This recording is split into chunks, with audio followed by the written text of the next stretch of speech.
Don't talk to me about McDonald's Sprite. I'm putting McDonald's back on notice. It's not really their fault necessarily, but their social media, and it might be it might not even be McDonald's America's social media, also known as McDonald's default. It might be just McDonald's Canada, but their social media made a tweet that was like, here's McDonald's secret menu hacks, and there were people like putting chicken McNuggets into their McFlurry and stuff like that. Two things, okay?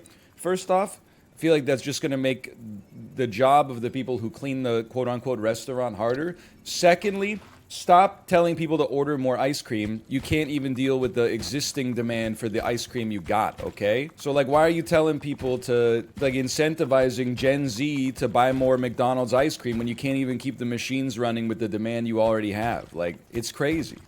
I don't know, ooh, a little triangular for you. Hello, Josh, by the way, good morning. I don't know if you guys read r/Starbucks as much as me. The number one complaint of r/Starbucks posters, which is essentially, you know, baristas and barristers and solicitors, is nonsense TikToks that are like, here's what they don't want you to know about McDonald's. Get the gingerbread man frappuccino that's on the secret menu, when actually it's just like 17 different modifications to an existing drink that makes the receipt like this long. Every post on r/Starbucks is like, please, for the love of God, at least tell us what the order is. Don't just come up to the drive-through window and go, I'll have the Dalmatian frap, please. And then you go, I don't know what that is. And then they go, I think you do. I think you do know what the Dalmatian frap is. Order from Mike. Dude, I did think, I don't know if the world's ready for me to place a DoorDash order using the name Mike and then frame it as a TikTok that's like, here's one simple trick to get free food at restaurants, and then just walk up and say, hey, DoorDash order for Mike, and then they go, sure, and then they just give you the food, and then put like a little disclaimer that says, my name's Ryan. I don't think TikTok's ready for that video yet, but I'm telling you, it could go off.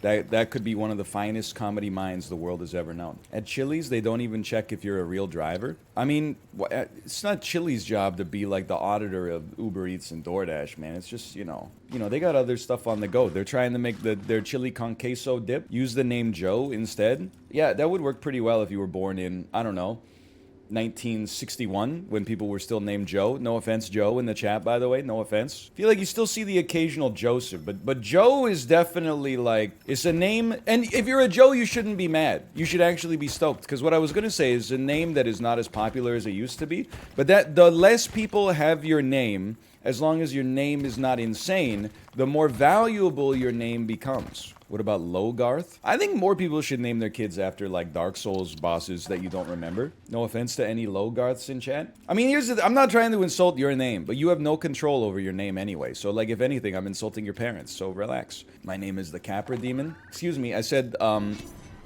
bosses nobody remembers, not bosses everyone was traumatized by